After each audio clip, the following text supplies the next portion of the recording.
We are on air! Hi, welcome to the newest episode of Ask Me About My Draculas, where we explain supernatural books, TV shows, and movies. I am Kel McDonald, and I draw comics that you can find at sorcery101.net. I'm Kara Leopard, and I draw webcomic TS14 that you can find at ts14comic.tumblr.com. And I guess I'm Mariah, and I guess right now the comic that I... Oh no! Kara, you didn't close the window! He explains. I'm sorry! Okay. Okay, go ahead. Start again. That's okay. Mariah, and, well, I guess I should give my whole name. I never do because I hate my last name.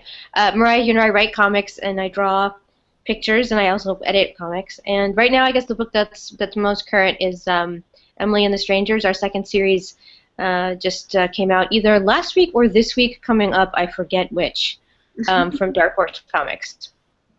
And this episode, we are going to talk about True Blood, which is very appropriate since it's premiering tonight. That's right.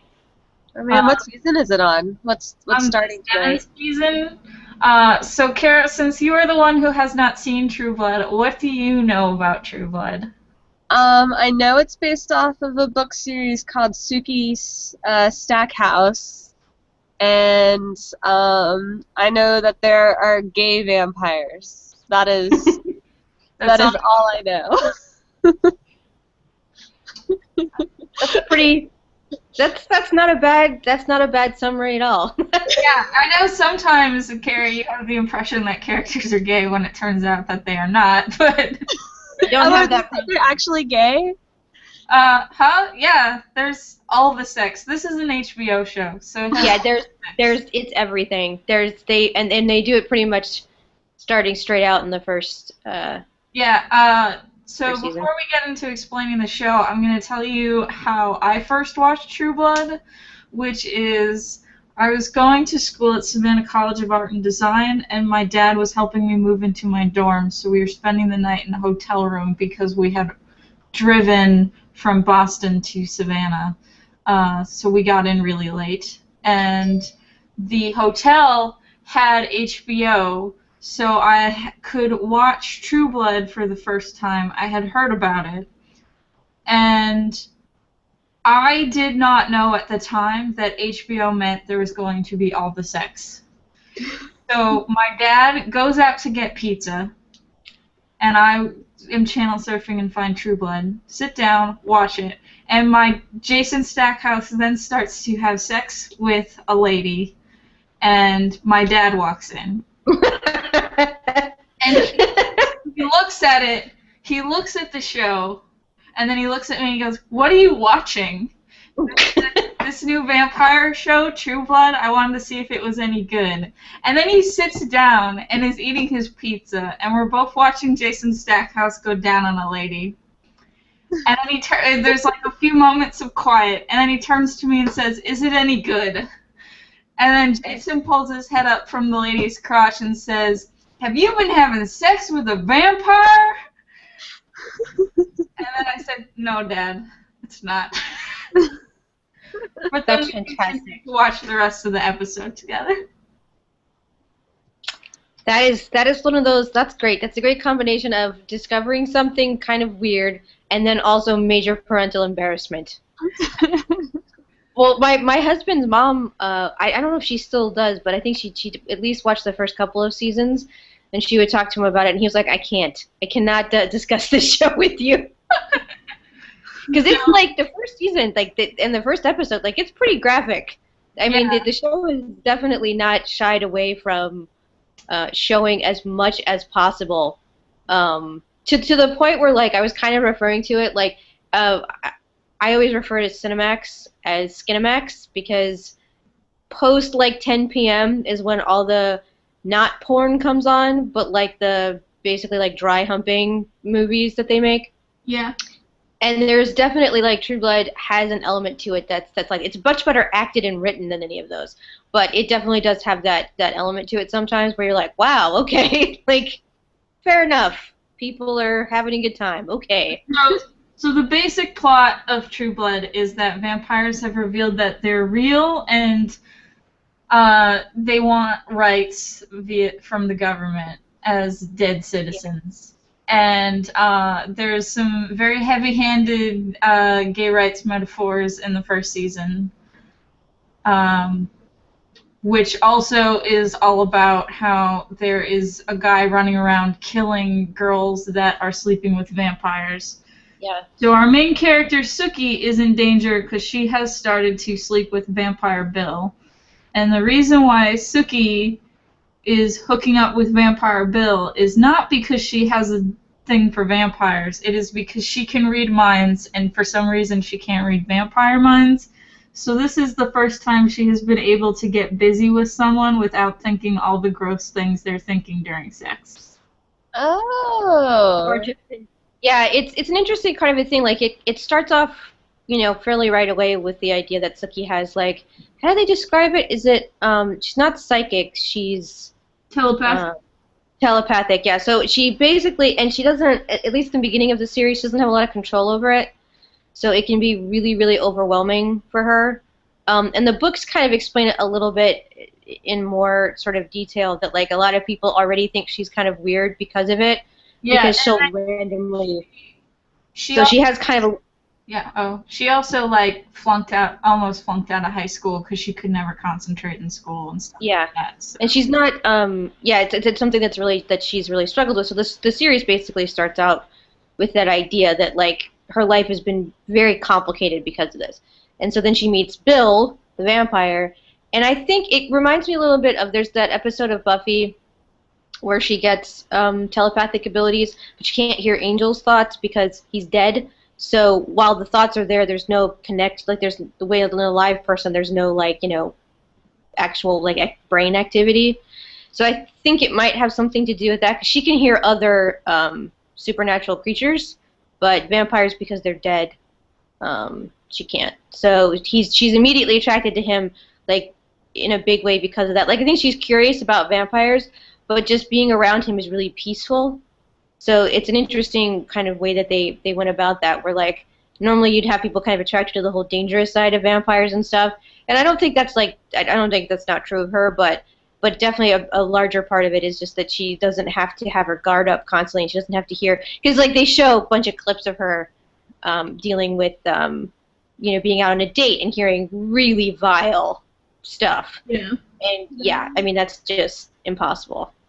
So Wait, is she the only one with superpowers, or are there like other people? Like there are other people. But she doesn't like encounter them until like 3 or 4 seasons in. Like she knows she is the only telepath, and she doesn't know at the time why she's like where that comes from. It's all she knows is that it's a family trait. But later, I don't think it matters if we spoil stuff. I think everybody knows. Yeah, no, we spoil the hell out of everything in this. Yeah, yeah. So Suki's family has fairy blood because fairies used to be, and fairies are basically. I think I heard it described once, where they're like catnip to supernatural creatures like vampires and werewolves. So one of the reasons why a lot of different supernatural creatures are attracted to Suki is because of the fairy blood. And as it goes along, she there's other things that kind of goes with the show did things. I don't know if in the book she does the fairy light like the zappity-doo, but so it becomes kind of an ongoing thing of like how it is that she ends up in so many of these situations with other supernatural creatures is that she's very attractive to them. And then what's funny though, and this is in the books but not in the show. In both the books and the show, she has like this dumb womanizing brother, and in the books, it is revealed that he also has a fairy power, but he was just unaware that he had it because his fairy power is that all the ladies want to sleep with him. Yeah, it's like, and it's kind of like you sort of realize that there's got to be something like that, even if you just watch the show, which I don't know. Did they ever do that in the show? He does not have any fairy powers in the show, but it's basically he is dumb as a rock, not a very good guy in the books. and he just mysteriously, every single lady wants to sleep with him, and also every single gay guy he encounters wants to sleep with him. So so his fairy superpower is that everyone wants to do him. Yep. Nice. So so there's and as the series goes on, you get more of the like other supernatural creatures. So it reveals more shape. There's shifters, which are different than werewolves, and then there's like the panther shifter people, and the second series in the show has a maenad.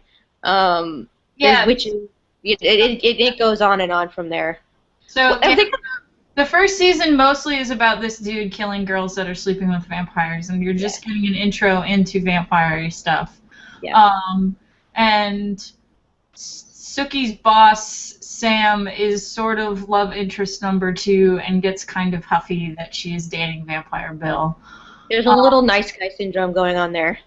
And then it turns out that he is a shifter, and that's why he wants to bang her, is because she is supernatural catnip. Yep. So wait, why are shifters different from werewolves? They can just change into anything? It's basically there are shifters and wares, and shifters can turn into anything, and wares can only turn into one thing. Yep. So like were-panthers turn into panthers, werewolves wolves, but technically speaking, with Sam, like he can turn into theoretically pretty much anything. And I think they were saying some things about mass and density, like that. For some reason, they tried to explain it at one point, which is like, please don't do it. And then they gave up, which is a good idea. Which is good, because just don't we don't want to know why a fly could, a 200 all muscly guy. Like, it's fine. Don't worry about it. We don't care.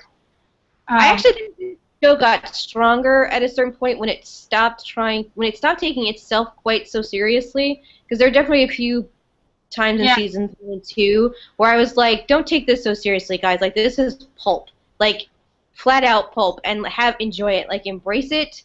Have a good time.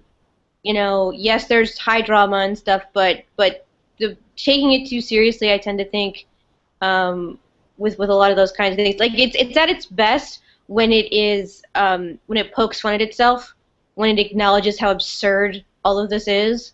When it has that kind of sense of levity, and like where it's kind of like, this is pretty ridiculous. I think that's probably when it's strongest. And then like season 2, there are kind of 2 plots going on, and one is that this maenad came to town and is brainwashing everyone and having like murderous blood orgies, and this person also wants to sacrifice Sam because he's a shifter to her god. Because she thinks her god. It's a little unclear. Like, she really still believes in her god, I guess. So there's the Greek mythology angle to it. Whereas, I guess they're like, that's kind of weird. I'm like, yeah, but you've got shifters and vampires and stuff. There was definitely a point in season 2 where I was like, so all of these weird supernatural creatures have been hiding out and no one had any idea, even though apparently they are everywhere. Yeah. And there were so many kinds and stuff. I was like, wow, that's interesting. But they definitely embraced that at a certain point and just kind of went wacky with it. So that's like one plot that's going on in the background while Sookie's brother Jason has decided to go to Jesus camp. And it is Jesus camp that also hates vampires. So while he is trying to get his life together at Jesus camp, he is somehow managing to lose his shirt every episode at Jesus camp. Because that is his superpower, is that shirts don't stay on him. Yeah, they just flat. And he even manages to seduce the Reverend's wife at Jesus camp.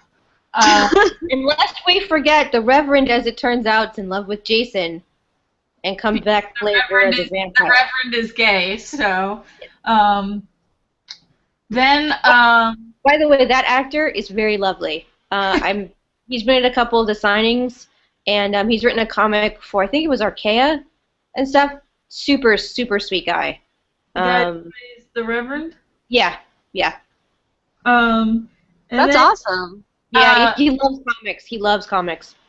So meanwhile, the like evil vampire hating church, they have kidnapped a super powerful vampire, and Sookie is roped into helping save this older vampire by Vampire Bill's boss Eric, who then becomes the new like love interest number 2. Sam gets like shoved to the back burner and told to go do other things. Yeah. Um, Then it becomes the Sookie, Bill, Eric sort of thing. And the guy who plays Eric is wonderfully, he is in the movie Zoolander. Yes, as he one is. of the male models who dies in a horrible gasoline fight. Oh my gosh, which one is he? He's the tall blonde one. He's really he's hard to miss. He is Oh tall. my gosh. So he's playing this like super serious like badass vampire who's like totally cool, killing everybody everywhere. Who's bossing Sookie and Bill around. And the vampire that they're trying to rescue is the vampire that made him. So all this drama goes down with the camp because when they catch Sookie, they then think Jason's a spy when Jason just accidentally stumbled into the whole mess. They'll have to make daring escapes. But then the older vampire decides to kill himself because apparently he gave himself willingly to this Jesus camp, which answers the question of how did Jesus camp capture this super old, super powerful vampire. And then when all of them return home, it's like everyone's doing crazy blood orgies. What should we do about that? And they end up nobody really remembers that they've been doing it because it's all the kind of, it's the Maynard type, you know, crazy fury kind of a thing. So they kind of get like flashes, but they don't necessarily remember everything that they're doing. And I remember a bunch of people online were like, I didn't think it was possible to wish there were less orgies, but really at this point, maybe we could have a few, not so much. Just because there were a lot, like there were a lot of scenes where it was like, geez, like, and it's just weird because it's you know, I mean, I understood like why they were doing it, and again, I think True Blood was one of those shows that like really started kind of the super smexy times on HBO. Like HBO's always had shows that were not shy about sex and stuff, but that one I think definitely kind of heralded in like a lot more of the graphic and frequent scenes. But it must be said that one of the things with True Blood that then and had it really from the beginning was openly gay characters and showing gay sex and it, especially later seasons that got much more common and sort of stuff and a lot of bisexual characters, vampires in general, are not that like one thing or another. They're a lot more sort of fluid in their sexuality. And I think that was really good because I think a lot of people got more used to it. Sort of just seeing that as just it's just another aspect of sexuality. Then it is established that if you drink a vampire's blood, you're going to have sexy dreams about that vampire. Mm-hmm. But the blood is also used sexy in general. Huh? And you get really sort of jacked up hormonally that way. Like you get, besides just the sexy dreams about the vampires, drinking vampire blood makes you real into sex just in general too. I just thought that was a really convenient way to get lots of sex scenes in. It was like, hey, guess what? Basically, vampire blood is like ecstasy. Mm-hmm. So wait, why are people drinking it in the first place? Because it's like ecstasy. It's drugs. Yeah. It makes them stronger. They heal faster. Vampire blood can heal you. And it's become kind of like a black market kind of drug thing where a lot of other people are unaware of the effects that vampire blood has because a lot of vampires don't want people to know because they're like, then we're going to get killed for it, which does actually happen in the first season. There's a little plot about that. But then you see more of that as the series goes on, of people kind of getting, and again, it makes sex like this ecstasy out, like crazy experience, so that it's like sex but taken to like the nth degree kind of a thing. So people are obviously really into that. Yeah. So then you get like in season 3, Bill is kidnapped by the lady that made him a vampire. Meanwhile, there are vampire politics problems because there's a gay vampire that runs Alabama, or is it Tennessee? Yeah, Basically, I forget now. there's a vampire in charge of each state. And And then they have sheriffs underneath them, and that's Eric's position is the sheriff in Louisiana. It then turns out that this like king of wherever gay vampire killed all of Eric's family while he was human. So while Bill is kidnapped, Eric and Sookie are sneaking into this guy's place. Sookie is there to save Bill, whereas Eric is infiltrating to basically kill the gay guy's boyfriend. Yeah, which he does. And then, meanwhile, this vampire guy has a pack of werewolves that he has gotten addicted to his blood, so they'll do whatever he says because they want their fix. And so you have a bunch of like crazy drugged up werewolves that they gotta face off against, and meanwhile werewolves in general are kind of, I mean, they definitely went with the whole idea of werewolves are typically not that restrained to begin with, so hepped up on V, they're like, they're not good. It's like and it's not even so much evil most of the time as they are just, they're very beastie, like they're, you know. We do get introduced, though. That's when we meet Alcide, who is love interest number 4. We're up to 4 now. And Alcide is actually, as far as the dude romantic choices go for Sookie, he is probably the best option because Bill kind of treats her like a child, and whereas Eric treats her like a thing. Because Eric doesn't believe that humans are equal to vampires, so basically he's running on the I can do whatever the fuck I want because I'm a vampire and you're a human. Whereas Sam is kind of doing the nice guy thing in the corner, though by season 3 he's sort of over that and has different love interests to go chase after. Whereas Alcide is like a dude that he has a crazy ex-girlfriend, but that's kind of all he has as far as like stuff that would make the relationship a problem. Yeah, he's actually a really decent guy.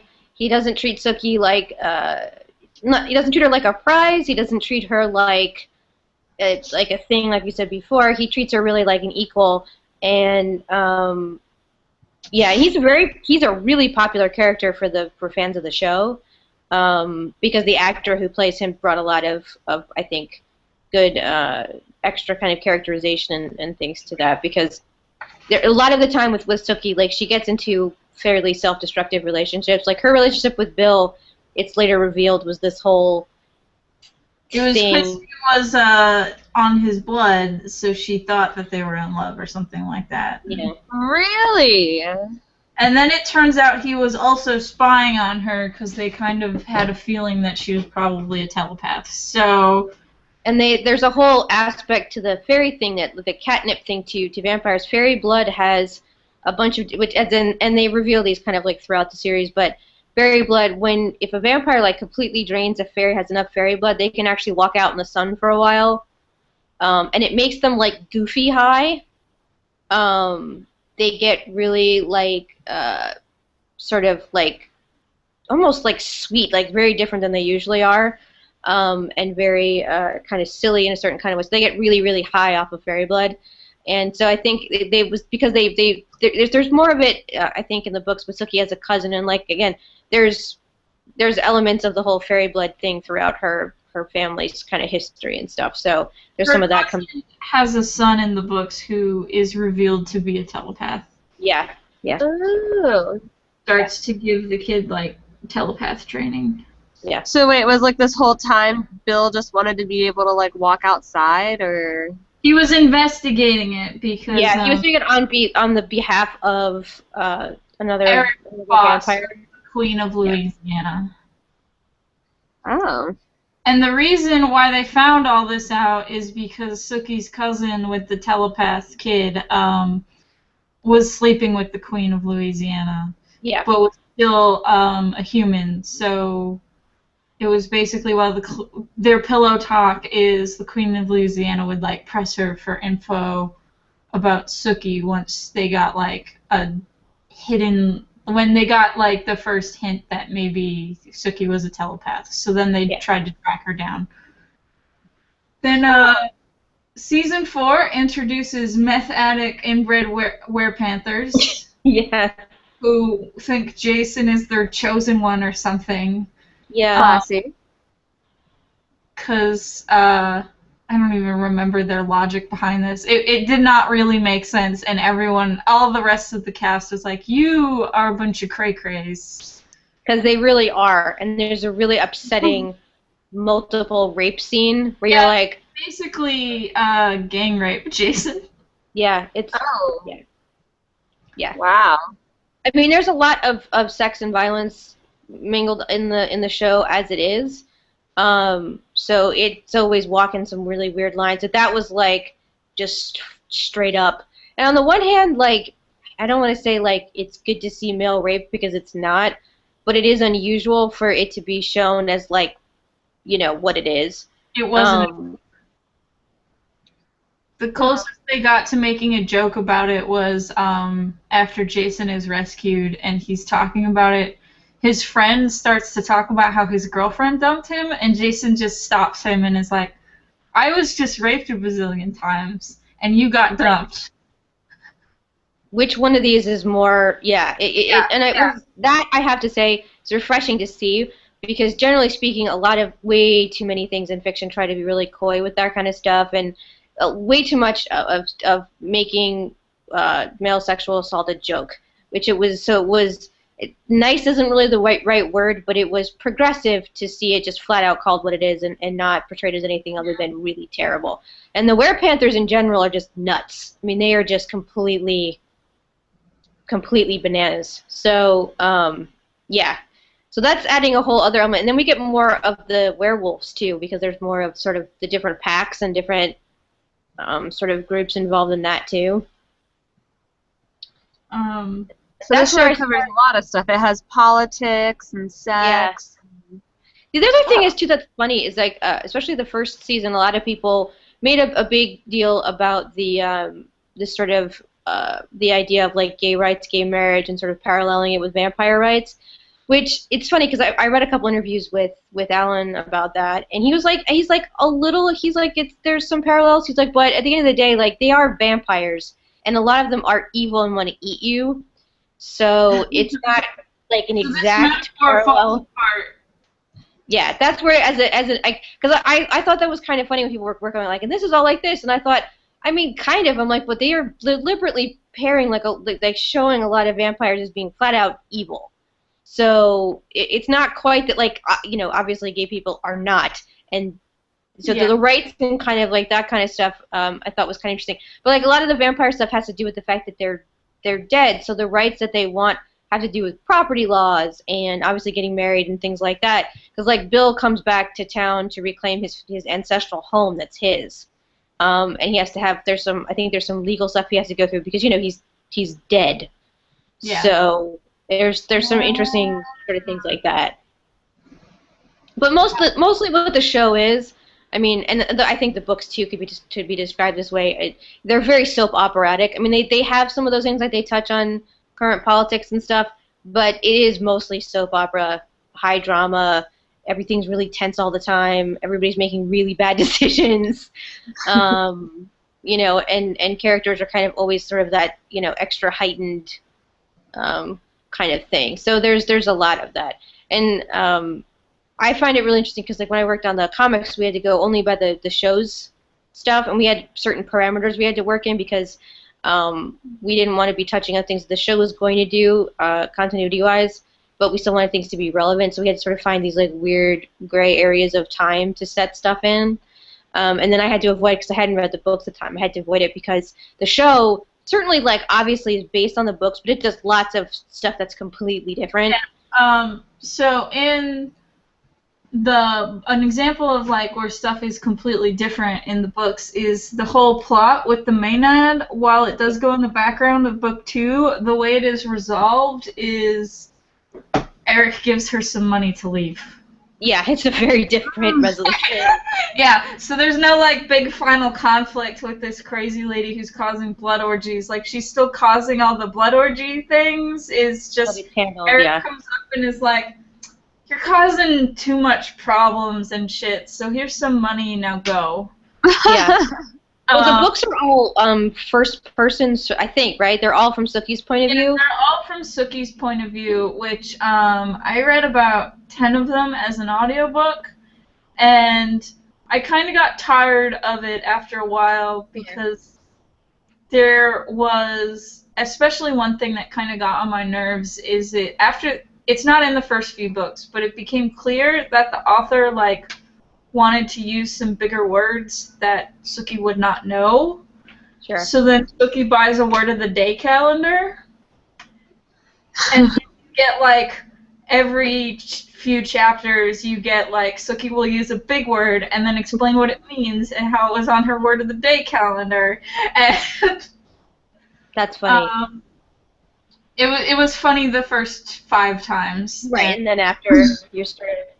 Well, that's the thing, like, I thought it was interesting reading the books after I had, I'd done, like, comics, the stuff, and watched the show, and reading the books, and having just the one point of view was kind of refreshing, because at the point where I had sort of stopped, I think it was season 4 of the show, where I sort of fell off watching it regularly, there were so many different perspectives on the show that it was like, I have no idea who, and I'm usually, like, I'm a huge Lord of the Rings fan, so generally speaking, lots of character names and, like, weird interlocking stuff is not a problem for me.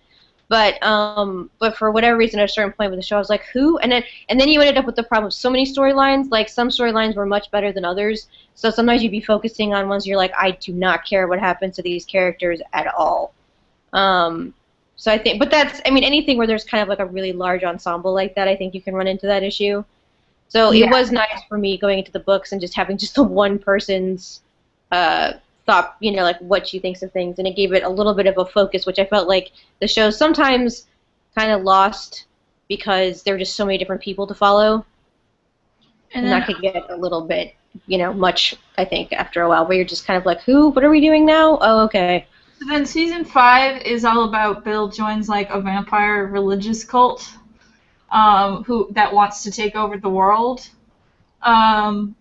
And they do some shady-ass shit. Like, the whole reason why the vampires, like, revealed themselves to everyone is because there was fake blood, so their justification is like, well, we don't need to eat people anymore, so we're no longer dangerous to you. And so this, like, vampire cult that wants to take over the world, they blew up all the fake blood to force vampires to eat people again. Yeah. And then everyone was like, Bill is going super duper cray cray. And then fairies got involved somehow, but then the fairies got eaten, so never mind. I like that. Like, never mind, they're like. Yeah. And then Bill becomes like the reincarnation of this vampire god, and he can, but because they did all this shit in, like, season 5 that makes everyone hate them, then season 6 was all about, like, hey, it turns out that the government actually was preparing for vampires to go berserk because they're not stupid. Yeah, because it's been pretty clear. I at least I think on the show, it's been pretty clear. Like, there's a couple okay vampires, but most of them were kind of bananas. Like they clearly think they're more entitled to things and humans and stuff. So, like, yeah, there's definitely a point at the show where you're like, man, vampires are just kind of awful. Like, yeah, and so then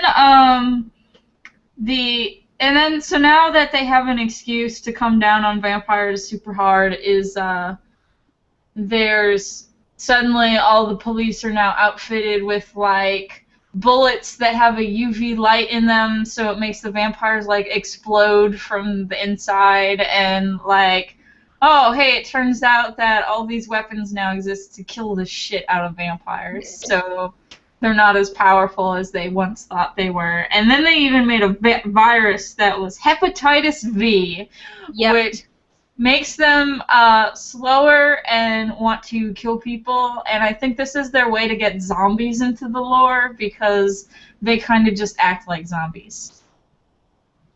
So they don't actually die, they're just like undead walking around. Yeah. Huh. And they do some things. humans Yeah, can have hepatitis V in them, and then infect vampires that feed off them, so... Yeah. Oh. It doesn't hurt humans, it only hurts vampires. Okay, Yeah, so and like, does this show like, are vampires like that much different from the normal lore? Silver hurts them, sunlight hurts them, stake through the heart, Beheading, kind of. yeah, beheading. Kind of. Although, okay, well, so there's this really infamous scene from, is it season 2? Might be. Anyway, there's a fairly infamous scene where Bill is with his maker, and she's quite a bit older than him and everything, and there's a certain degree of power that makers have over their spawn, basically. Like, they can control an awful lot about them. Like, if your maker compels you to do things, you pretty much have to do it.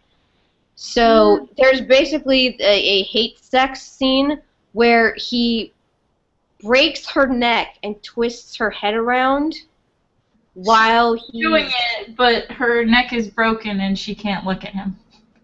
It's really messed up. Wow, that was like Season super 3, twisted. but that's while he was kidnapped. Yeah. It is very, very, very messed up as a scene.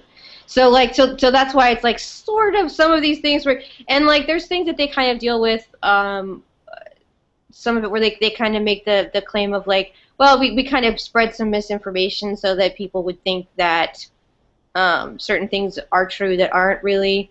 Like, I think, isn't the mirror thing bullshit? Like, that's... Yeah, the mirror thing is bullshit. What's the mirror? Well, that they have they no are reflection. Yeah. Oh. And then there's some other stuff like it that they do have to be invited, and that can be revoked just kind of like that. And they kind of just fly out of the house when the... That was hysterical. I'm sorry, I laughed. Yeah, it's pretty funny. They just like whoosh out of the house. It was great. Then Yes. So Bill, yeah, I think Sookie revokes Bill's invitation, and he like flies. It's like epic wind machine type, thing. It was pretty funny. And then what else? When they don't cry normally, like their tears are bloody. And then they have to sleep, which I thought was an interesting thing. If they don't go to sleep during the day, they start to like bleed out of their eyes and nose and ears and everything. It makes them kind of sick, yeah. Okay. And then so it's in the books. Even though it's all from Sookie's point of view, it is more focused on the mystery of things. So there's a lot of characters that are cut from the show because those characters basically exist to confuse Sookie's investigation. Yeah. And then also in the books, Jason becomes a werepanther. Yeah, which they decided not to do on the show, right? Yeah. The show decided that after he gets gang raped by werepanthers, he does not become a werepanther and then have to hang out with them. Yeah. Because they believe that if they get scratched, and like that, the sort of the myth about like of those kinds of things, that then you become the thing. And the show decided to not have that be the case. And then in the books, Sookie dates a were-tiger very briefly, and she breaks up with him in what I think makes Sookie look like a big jerk. Because they have a very nice relationship. Like, its biggest problem is that it's boring. Which, as far as Sookie's concerned, that's probably a good, refreshing type of relationship to pursue. Given how the high drama usually is like, oh my god. In the books, there is actually a point where Bill rapes her. Oh. she does not want to see Bill after that. It's basically Bill is her love interest till the third book, and then he rapes her, and then she's like, hey, you can just fuck off, and I don't want to talk to you again. Oh my god, I did not know that happened. So is Bill a good guy or a bad guy? Well, in the book, I think pretty much not good. In the show really changed that a lot to keep him around, I think. It's kind of like she's in love with everyone that she is a love interest is not good for her, period. I think after reading the book, I came to the conclusion that she has some very poor taste in men. Yes. Because, so you have Bill that rapes her, and then her primary love interest is Eric, who still treats her like an object and like she's not important. Eric is goofier in the books because he keeps being like, aren't I sexy? Yeah. Every other thing is like she asks him to help with the Maynard thing, and he shows up in like basically a G-string because he looked into what was going on at the parties, and there were orgies, so he came prepared for orgies. Yeah. But he also like doesn't keep her informed because she's a human, and therefore it is not important to tell her things. There's a part where he tricks her into marrying him, like there's this ceremony that's going on, and he just doesn't tell her what the ceremony is about, but it turns out that now in the eyes of vampire culture she is married to him. Yep. Okay. And then yeah, he's sort of a, yeah, I mean he's not, I know that he's a lot of fan favorites and stuff for the books, but he's not, I mean, there's the whole story, no idea who he is. And in that sense, he's a very different sort of character at that point. He's kind of sweet and attentive and a lot of other stuff. But Eric, like, with full memory and all that kind of thing is, you know, he's a big douche. Yeah. And then, like, Sam isn't really a love interest after the first book. And then Alcide, like, she keeps almost hooking up with him, and then his, like, shitty ex-girlfriend shows up and ruins everything. But then when she dates this weretiger guy, they're dating and everything's sort of fine. And he can get involved in whatever nastiness she's getting involved in and still, like, take care of himself since he's a weretiger. And then she finds out that he has to take care of his mom, who is mentally handicapped. And she's like, well, this isn't going to work out because you have to take care of your mentally handicapped mother. Wow. And it's like, okay, so you're still talking to the dude that tricked you into marrying him, and you are still talking to all these other, like, shitty people, but mentally handicapped mother baggage is too far. Got it. That's your deal breaker. Wow. Wow. Dang. I mean, I've always gotten kind of the impression from the books and I mean the show, I think even more, but like the characters are all very flawed.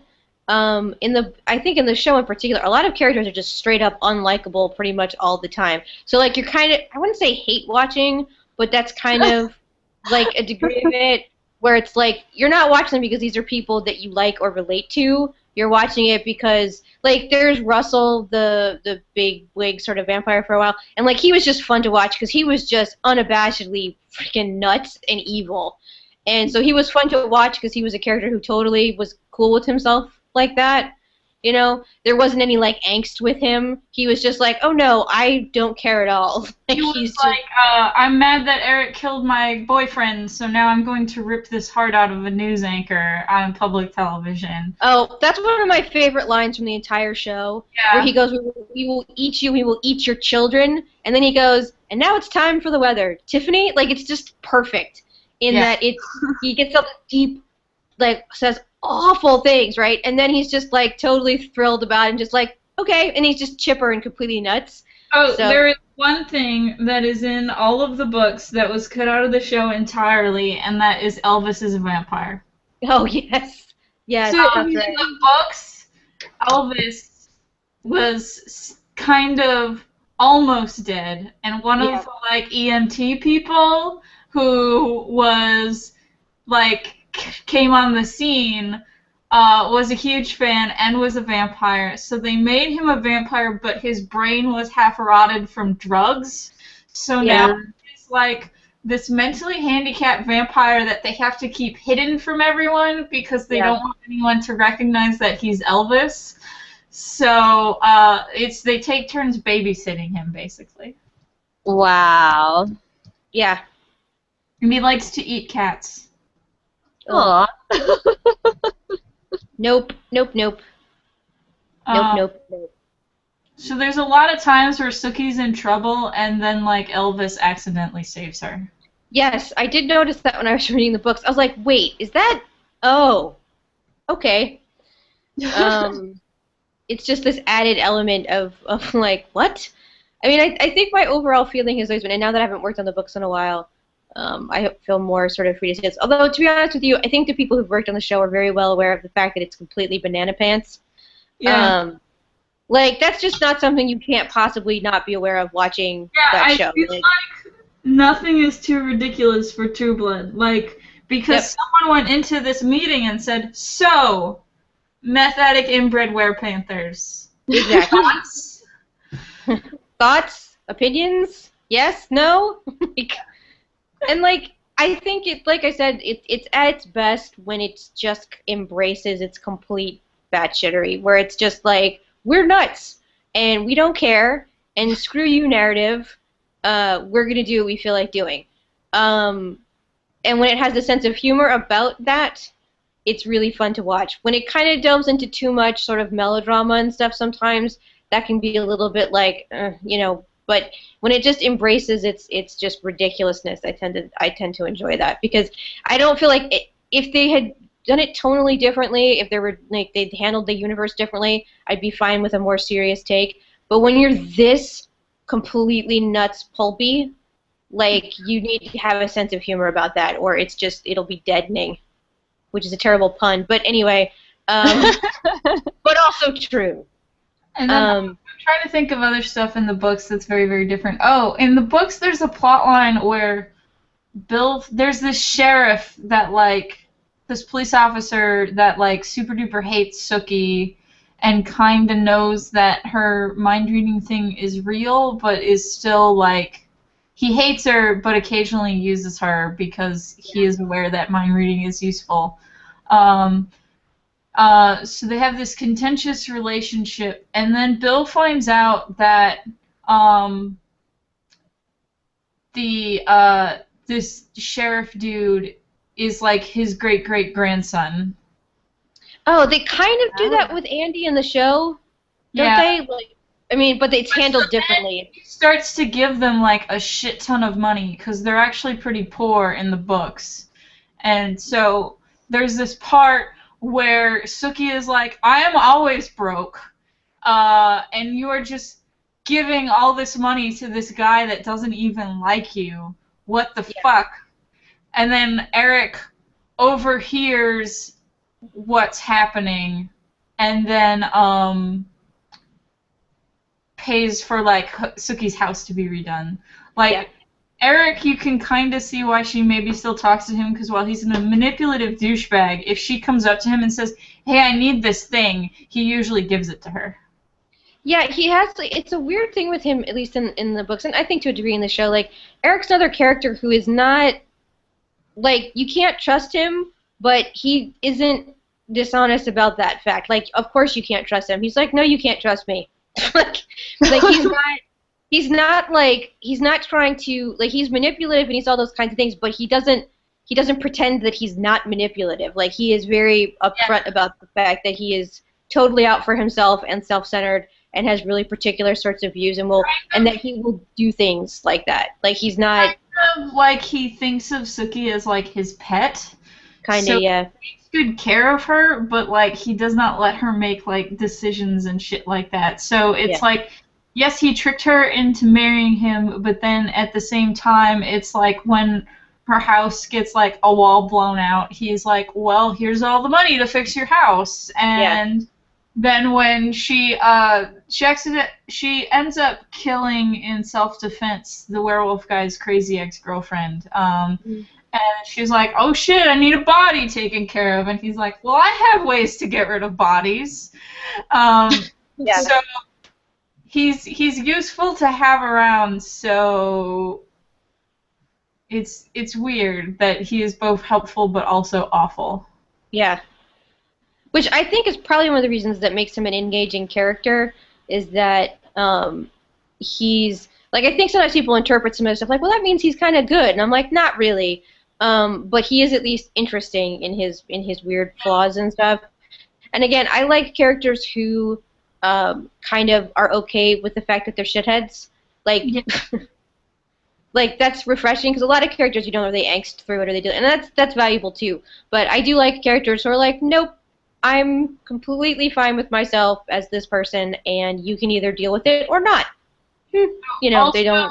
Those are fun characters. In the books, like, I think it's like the 5th or 6th book, shifters and wares come out as public. Like, they let people know that they're real, and there's a plotline where the vampires get kind of pissy because the shifters and wares are getting more rights and making more progress quicker than the vampires were, and it's because since shifters had to maintain a human identity, there are some of them that are already like in office and pushing legislation through, like, so it's like, hey, wares need rights too. Oh wait, now they've already gotten more rights than the vampires.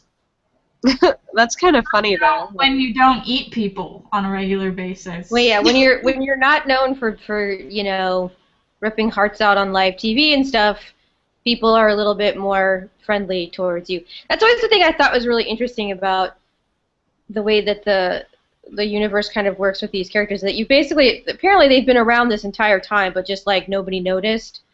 And then you know, they're trying to get some kind of rights because those things obviously aren't expressly written into law. Like, yeah, cool, vampires. But then there's the fact that, like, not all of these supernatural creatures are created equal, in the sense of, like, some of them are flat out going to eat you. And so it's interesting to see them, like, the show really did do a lot of stuff with the whole, like, we want rights, and it's just like any other discrimination, and you're like, kind of, but gay people aren't trying to eat me and kill me in my sleep. So, not entirely, like, you know, an equal metaphor, but, like, It's a very valid point. yeah. Which is, yeah, it's interesting sort of how they kind of worked that in. Because, like, the idea of supernatural beings kind of coming public into a human world is really complicated and hard to pull off, just because of the level of suspension of disbelief you have to kind of deal with. Although, I think one of the things I liked about True Blood when I first saw it and stuff was the fact that they allowed for redneck vampires, where it wasn't just pretty people who were vampires. Like, sometimes it was just, like, your average dude. Like, gross. Yeah, I just remember there was that one plot line where so there's a gay cook at the place Suki works. He is also a drug dealer, and he is selling V. The way that he is selling V is that there is this, like, gross, greasy gay vampire that he is basically sleeping with in exchange for blood. Mm-hmm. And the gross, greasy vampire, like, he's gross, and that's why he can't get, like, dudes to hook up with him, and he's kind of sad and pathetic. Yeah, in the show it was it Stephen Root who played him, and he's a little more sympathetic in the show, in the sense that, like, he's not a bad guy or anything, but he's just certainly not, like, the way people typically think of vampires in the smexy sense. He's like a middle-aged dude who's pretty average and, you know, and chubby, and so it's those things. So I did like the fact that they allowed for that, because generally speaking, vampire stuff is always like, they're all the prettiest people who have ever prettied. But it allowed for people to just be like, nope, that's just a schlub, you know, and that's who they are. Cool that there's, like, average-looking vampires. And it all kind of depends on, like, and they also did some stuff with vampire culture, which is that vampires on their own are different than vampires in a group. So if vampires are in, like, they call them a coven of vampires or something like that. A nest. I forget. Yeah, they tend to be worse. Yeah, in a nest. That's right. When they're in a nest together, they tend to be worse because they sort of Encourage bad habits and bad behavior. yeah, the bad behaviors, the sort of the less human. So when they're on their own, they tend to be a little bit more sort of have their human traits and be less sort of bloodthirsty, crazy pants monsters. Huh. Which I always thought was kind of, I don't know that they explored that much though, but I always thought that was an interesting thing. Just as a general, like that's the kind of thing I would have liked to have explored more, just sort of the difference between those two things. Which is like one of the reasons why Bill's been avoiding his maker and different things like that, because when he's around her, he's a lot worse. Huh. That's And really Bill cool. is really like, and Bill is kind of really the classic sort of like, at least it, at least starts off within the show and stuff, is that kind of classic angsty vampire who's all like, oh, I'm tragic and this is a terrible thing that happened to me. One of the reasons why Eric is a nice contrast is that Eric's like, no, this is awesome. He's like, no, I'm a 1,000-year-old Viking. He does not have that. And then you've got his maker, Godric, who I actually liked that storyline. Who is and I know there's more stuff in the book. His history is very complicated. He's a very young man. In the book, Godric is not Eric's maker. Eric's maker is a different character. Godric is an angsty vampire that wants to die and is also a pedophile. Yeah, because isn't he also like when he was made, he was really young. So there's like there's an aspect of that too that kind of dealt with, where you sort of see a little bit more of, making vampires when they're kids or teens is kind of, well, the show dealt with it with Jessica, where she was made, into a vampire. Like Bill's forced to make her a vampire, and she was a virgin.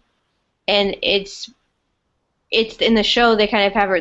She has sex, but like every time she re-heals, so she's perpetually basically has her act, which is I think kind of dumb and gross that they brought that up. But well, it's also not physically accurate, since that's not how the hymen works. But we'll just ignore that. But we'll just ignore that. I mean, I like the idea of there being something that would, like there being consequences other than the obvious ones of being a vampire, like you can't go outside during the day and whatever. But I'm recently designing a werewolf character for my comic that has kind of janky teeth since he was born a werewolf. So obviously he could not get braces because. Yep. I like that. Yeah, I have a story idea for a werewolf, because I actually really like werewolves as a concept for some reason. I'm not sure why. I think probably a little bit more than vampires. At this point with vampires, I feel like there's not a whole lot of new ground to tread. This doesn't mean there can't be really good. Like I just read The Coldest Girl in Cold Town, and I enjoyed that as a vampire story in a way that I haven't enjoyed a vampire story in a while, because I liked some of the things that she did. And she didn't try to like go crazy outside the mythology or anything. She just added things to it and made sort of more of a cultural social commentary with it, which I thought worked. This episode was on being human, which if you haven't seen that, is they use all the supernatural characters as metaphors for different mental problems and stuff like that. Like vampires kind of are addicts. Yeah. I would say in a big way, obviously. Yeah, because I've watched some of the British one and some of the U.S. one. I think I prefer the British version. The British one is, we went over it, and the British one is better. Yeah.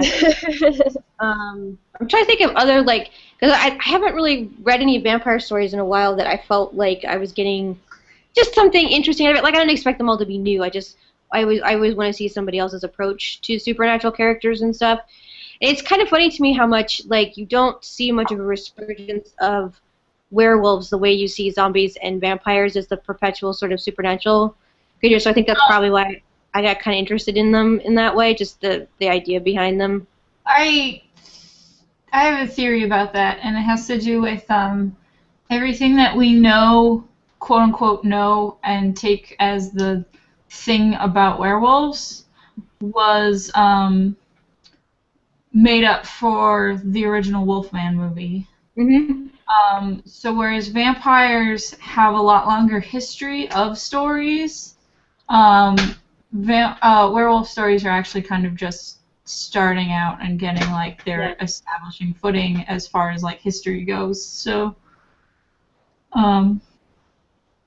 it's interesting that like they're really just sort of finding their footing on what they're about. Yeah, it's because a lot of the early, werewolf type films were making a fairly obvious parallel between teen sexuality and adolescence and werewolfism or lupine stuff. Which it's like, I mean, I really enjoy Ginger Snaps for that reason because it's not real coy about what it's exploring. And I think there's more there's more that can be done with it because there's an interesting aspect of that. Like I liked the way Buffy dealt with it with Oz, although obviously eventually they didn't go back to werewolves after he was off the show. But there's an aspect that I find really interesting. So it's like I like some of the stuff that's been done with vampires. I mean I like Salem's Lot a lot because it's it's Dracula, it's straight up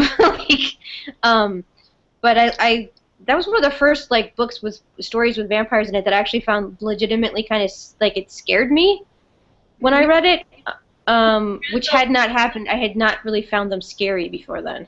Have you read the Let the Right One In? I have not read it. I have seen the original film, which I love. I just finished the audiobook for that recently, and it was really good. That does not surprise me. I thought that was just all the gender stuff and the sort of child, vampires and monsters and kind of thing is definitely an interesting way to go. That and like I guess I've seen the original film and the atmosphere of that is just so like the whole film is so haunting and quiet, even though it's incredibly visceral and disturbing. So it has a really interesting pace to it. So yeah, that's one of those ones where I need to pick up the book because I suspect there's got to be more, to that even there. I saw the remake too, which I felt really unnecessary. Like not bad, but just. Isn't it like shot for shot? It's almost shot for shot, but it avoided the gender thing almost completely. So it took that out because I guess they felt American audiences couldn't handle it for some reason.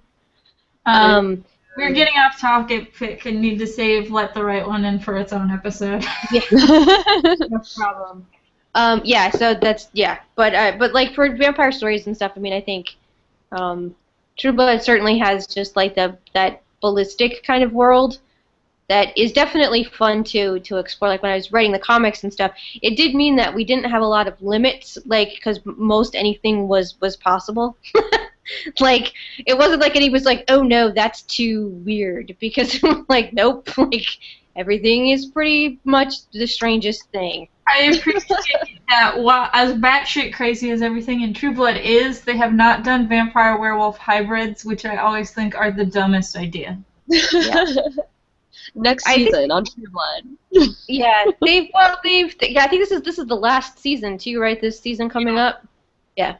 So if they don't do it this season, it's done. In the books, they touch upon it. One of the mysteries is that a vampire is killed, and they need to find out who killed the vampire. It turns out that the vampire killed themselves because they were a werewolf/shifter, one of those two, and they lost their shifting ability because they became a vampire.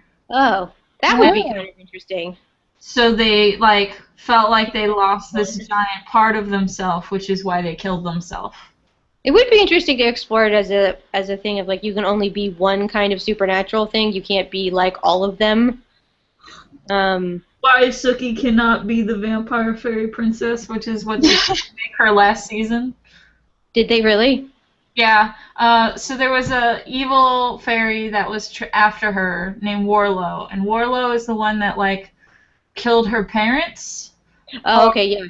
And it turns out that Warlow is a fairy that was made into a vampire, so he can actually go in the sun because he always has fairy blood in him, because So he wants a fairy vampire bride to be both a vampire and hang out in the sun with him.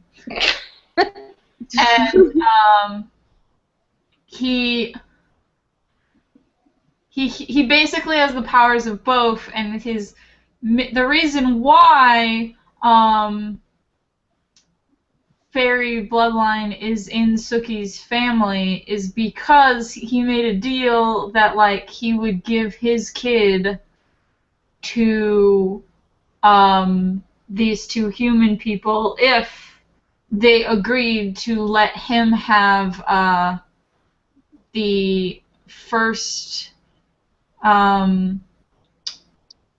woman with fairy powers be his bride. So Suki is like his great-great-great-granddaughter, but also They'll get an extra layer of him. And like this contract was signed in like the 1700s, where women were basically property. Yeah. So this contract is like no big deal for the humans that were signing it. And Ew. so basically everyone in Suki's family who has had fairy powers before her has been like her dad, who had the same power as Jason, which is all the ladies wanted to sleep with him, and her grandpa, who was a telepath, and there was one more before that, but it was always guys, which is why Warlow is just showing up now, because it's like, oh, a girl was born. And she has the powers. Will now be my fairy bride. Ew. That is kind of... Ew.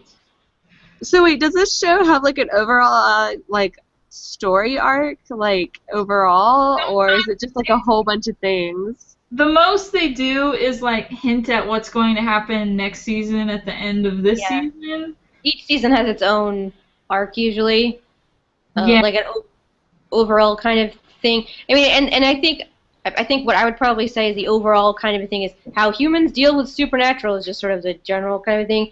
But then, you know, each season kind of has its own focus threads. And it's not that they don't relate to each other in each season, but like the first season, for instance, like the mystery is solved, and then the last episode has a cliffhanger, like a pretty major one. They did that for the first bunch of seasons where the final episode of each season was like a massive cliffhanger that usually led into the story for the next season.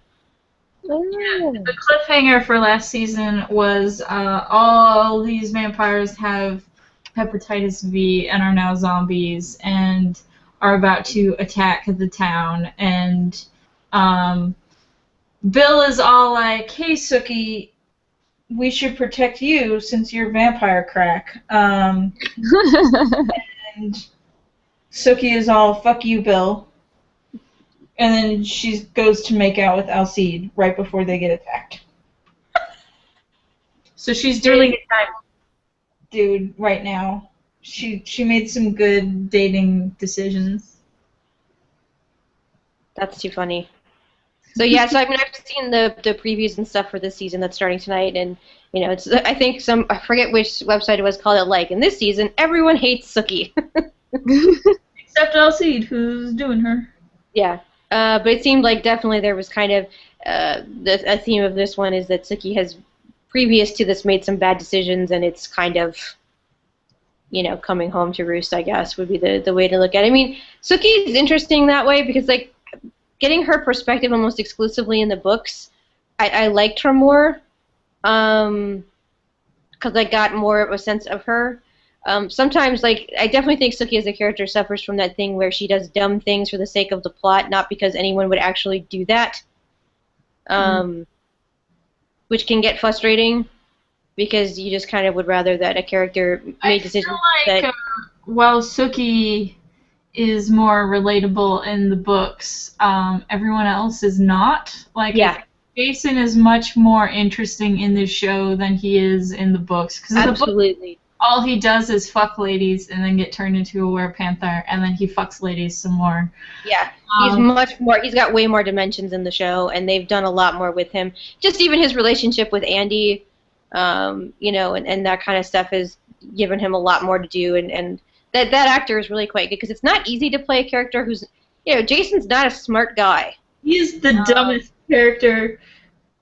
Yeah. And it's not always easy to play that, and also a womanizing character can get old really fast. But they've done enough with him, I think, that where he's actually interesting to watch. And there's definitely a certain point in the season with him and Andy is like a buddy cop sort of thing, where I was like, I've watched this all the time. Like, they were just fun to watch together. And then I liked, I think that Jason works, they made him more, like, sympathetic and relatable even with his womanizing, because it's just he stumbles on these ladies that want to sleep with him. He's not really actively trying to get into their pants all that much. He is more just down and accidentally stumbles into, oh, hey, here's a hot lady who's coming on to me. Yeah. And there was a whole like storyline that they added to one season where he was just like thinking that maybe he shouldn't immediately get busy with every lady who comes on to him. And I thought that they were going to reveal that he does have a fairy power, because it was something like I think they said that he like slept with either his high school or his middle school teacher. Yeah. Which Wow. weird, and also makes a lot of sense. Yeah, there's a couple of things. I think we actually kind of told a story about that in one of the comics, because they never dealt with it in the show, so we were able to do it like a backstory aspect of it. And like I always assumed that even though the show didn't say it, that I didn't think of it like a fairy power the same way like Sookie's is, but just that because of the same bloodline, that he would have that aspect of being incredibly attractive to people. It's just in his case, it's everybody. Yeah. He's like human catnip, so like, doesn't matter if it's a supernatural person or just another human being. Everybody's just like, I like that guy. And at least in the show, he has some, like, he actually does have some elements of charm about him as a character and a person. So it's not like, you know, aside from the whole, whoops, where's my shirt? You know, they did give him some character things that are appealing as well. Which is nice, because like otherwise that kind of character can just be, there's some one note. So I did appreciate that. That on the show did a lot of things with other characters who, like, I mean, Lafayette he's not really in the books for very long. Yeah, no, he gets killed at the end of the first book. Yeah. And meanwhile, obviously the show, you know, gave that character a lot to work with, and he's got a whole bunch of stuff going on. Yeah. With his background and stuff too now, I think. So ghosts and dated a hot Mexican guy and is possessed by a Mexican spirit or something like that. Something like that, yeah. Yeah, like I said, the show universe, I mean, not that the books don't do a whole bunch of stuff, but the show definitely at a certain point was clearly like, anything goes. Like, sure, you want to have a what? Yeah, let's go with it. I think they pretty much opened that up with the way that especially the way they handled the Maenad stuff, because if you can have, like, Greek figures of like that, then there's pretty much no reason why you can't have most anything. And then obviously there's the fairy angle and like all that kind of stuff. And I think like they do kind of, they talk about stuff with the fairies, like basically fairies got, you know, wiped out because vampires were eating them. So there's that aspect to it, and so they're like in hiding and things, and then also there's kind of like the implication that really like that fairies are sort of alien. So it even goes a little further than that. So it just gets all kinds of weird.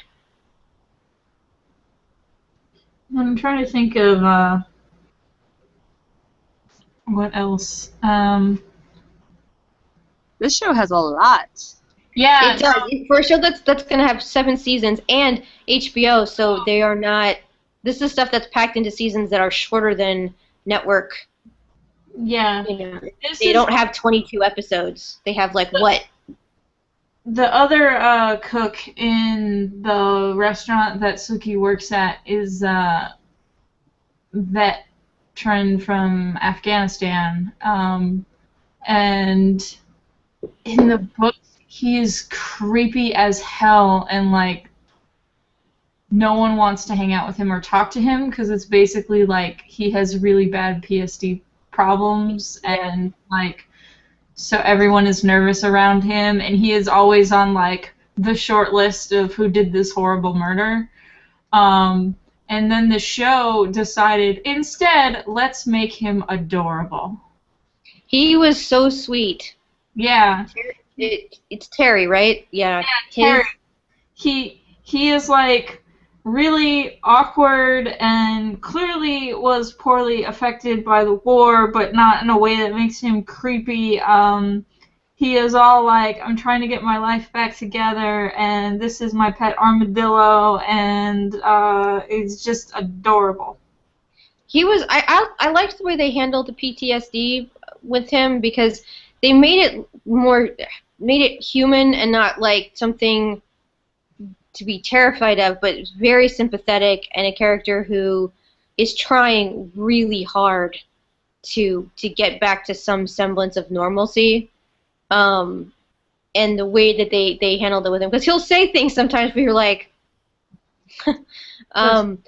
but he's a really sweet, like he's a truly sweet, decent guy, and he struggles a lot. And I was really, really bummed when they did away with his character. I was like, oh man, because I just really liked the way that he was being explored, and that actor just brought a really nice humanity to it.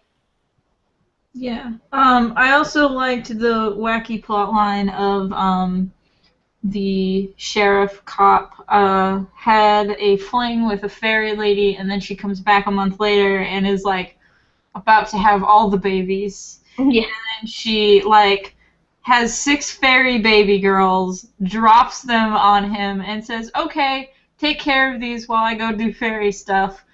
Make sure at least half of them make it to adulthood." And then she just rolled out, and then he has like 6 fairy babies. So are fairies like rare at all, or? Yeah, they've all been eaten. So they kind of exist in this separate realm kind of a thing, and there aren't very many of them. And they also have major glamour. So like they look real pretty at first, but their actual forms are much more like fairies are in Celtic mythology, which is kind of weird looking and strange. I like there's a baby vampire when she runs into a fairy for the first time. She tells him he smells like sex and cotton candy. Yep. And that's the thing, that fairies just for whatever reason smell amazing to vampires, and then they have this effect on them. It's almost similar to like the way the effect vampire blood has on people. It's not dissimilar the way that fairy blood affects vampires. And then again, the sun thing is temporary. It doesn't last forever, but it does, it gives them like some time in the sun and things like that. Like there's actually a really funny scene with Eric after he ate a fairy, and he's like playing around in some water in the sunshine, and he's like, "Come frolic with me," like he's really goofy and kind of stuff. And so he's like, "He just ate my fairy godmother." So that is the actual line. "You ate my fairy godmother." Oh my god. There are some great lines that only a show like that could have. There are also the books have my favorite terrible sex scene line, which is she is having sex with Eric in the shower, and the way she describes it is her hoo-ha was struck by lightning. Wow. I don't think anybody would want that to happen. No. I remember some of those scenes, and I think one of the things that I got a kick out of is that like she thinks it's really sexy that he's always calling her lover, and I'm like, and I just kept giggling because it just sounded so goofy to me. Or I'm like, that would make me laugh. That would not put me in the mood. I'd be like, don't call me that. just Yeah. no. I read quite a lot of like romance stuff, and that's fairly par for the course. But I feel like that's my favorite one ever, is the hoo-ha was struck by lightning one. Hoo-ha was struck by lightning. Yeah. I think my favorite line from the show is an extremely dirty line, which is Bill is being confronted by a bunch of werewolves, and one of them tells him his name is Cooter. And Bill just goes, seriously? He laughs at him. He's like, seriously, your name is Cooter? And and then he kills him, and the guy's girlfriend goes, you killed my Cooter? And I just, it's so juvenile, but amazing. So I couldn't stop. They knew obviously what they were doing there, and I just couldn't stop laughing because I was just like, because I love that word just because I think it's hilarious. But to have worked a scene to basically have that terrible, punch of like, you killed my Cooter, I was just like, well done, props. That's good for you. And I'm trying to think if there's any like major story points we've missed. We didn't go over. There's a whole plot line where a bunch of witches. Oh God, yeah. Memories. So he basically didn't remember any of like the time he lived as a vampire. And then basically these witches had a master plan to kill all vampires. They were going to use some mind magic to make them go out in the middle of the afternoon and burn up in the sun. Oh, that's actually kind of smart. Yeah, and they have, and so there's, in the show, there's this whole interesting aspect to that with the witches because they go back to like the Inquisition, and they show like a whole bunch of priests and things, and they're, it's like Catholic priests, and they're vampires, and they are deliberately killing people with witches because witches are some of the few creatures that can actually do things to vampires that could actually be something of a threat. So there's a bunch of upsetting scenes with that because I've done a lot of reading on like witchcraft trials and things like that, and that stuff is just deeply unnerving in general. But I did think that it was interesting to sort of, because you see these vampires and they're in like full-on religious, cloth and stuff, and they're major, religious leaders of the time kind of a thing, and you're like, that's pretty smart, hiding in plain sight like that, and doing those kinds of things. So that particular witch who's kind of come back and sort of she possesses one of the other witches, is real pissed, and like you realize at a certain point that she has really good reasons to be that angry. But it's revealed that this isn't actually her master plan. It was the person who she is possessing is actually the one calling the shots, and she's just using this lady's power. Yeah. Because this lady basically has some inferiority complex issues, and what's funny is that whole plotline plays out really differently in the books, because in the books they erase Eric's memory because they just want money from him. Mm-hmm. And so they're not going to like fix him until like they're basically holding his memory ransom. Yeah. And then Do you remember they're doing that, or no, because they erased his memories. So it was basically all the underlings have to get the money together to get their boss back. And he does eventually remember, and then he doesn't remember his time with Sookie as not an asshole, so there's a whole thing, angstiness to that. Although I think eventually he does remember. No, later. I thought it was implied that he lied that he didn't remember. Oh, okay. Yeah, I couldn't. From the book, at least, I got confused. And then what happened is in the books, Sookie becomes friends with the witch and then has a roommate who's like a witch in training who accidentally turns her boyfriend into a cat. So then her witch roommate has a cat that like viciously attacks all of this girl's dates because he doesn't want anyone sleeping with her but him, but he's stuck as a cat. Oh, True Blood. There is actually, should mention. I have learned a lot. There's actually, I have to say, like, there's lots of things about the show that are kind of silly, but there is the storyline in the first season. So he has a grandmother that she lives with and is very, very close to, and she gets killed by the serial killer in the first season. That is actually really upsetting, because Graham is a pretty great character, and they did the relationship really well, so that when that happens and the ramifications for the characters and stuff, that was a genuinely upsetting series of episodes. Oh man. And so that was one where I felt like because they actually restrained the drama on that one, so it actually was really like emotionally moving. Yeah. That really well. But that's kind of like one of the ways that you know in the first season that this is, it's dealing with supernatural stuff, but like it's not Game of Thrones level like where you have to worry about main characters, but there's I definitely actually think that you don't have to worry about any main characters after Grandma dies yeah, because they just don't want to kill anyone. yeah.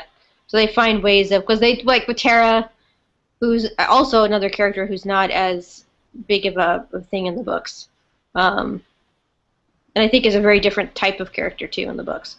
She's a ditzy white girl in the books. Yeah. Whereas in the show, they've made her a vampire and all kinds of other stuff, so that got much more kind of complicated. I like the fact that they don't like that the show didn't feel like it had to stick to all those things because the world in the books at least it's not that there's not a lot of stuff that happens, but it's tonally a bit different. So, like I said, there's a lot of characters that are redundant and are mostly there to confuse the mystery. Yeah. And the show definitely took time with certain people to develop them and do certain things, which I appreciate. Because then there's people to get kind of more invested in. And, like, even though there can be, to my mind, sometimes too many story threads going on, I mean, the chances are there's going to be at least one story arc that you're into. So even if there's others you're not, there's at least going to be one that you're going to be invested in and, like, what's happening to those characters and what's going on. Yeah. We've been going for an hour and a half, so... Wow. We're done. All right. Yeah. Or we should wrap it up. Is there anything that we left out? I don't think so. I don't think so. Is the book series over? Yeah, I think they ended with 12 or maybe 15 books. Controversial, too, so people freaked out. I don't know how it ends, the books. I was trying to look it up because I wasn't a fan of the person who's reading the audiobooks. All I know about it is the thing that most people were, I guess, the thing people most were concerned about was who Sookie ends up with. Yeah. Is it Bill? So, no, not in the book. Was it Eric? Nope. Well, then it was probably a good choice. Yeah, see, that's the funny thing. I think the main reaction was that people really wanted it to be Eric, and it's not, and so people got really upset, and Charlene Harris had to do it. For me. So, I mean, I haven't read it, so I don't know all the other aspects of the story that I'm sure are there too. But yeah, I mean, people get very invested in the relationships, which I get. But when you're sending like suicide threats to the writer, Oh wow. you need. She couldn't go. I think on tour for the last book because there was so much Some stuff. misery shit going on. Yeah, some people really needed to take a step back. Well, on that note, Yeah. thanks for watching, everybody. We will have a show next week where we're going to talk about Dead Like Me. So we'll see you next Friday. So Thanks for having me. Yep. No. Thanks for being here.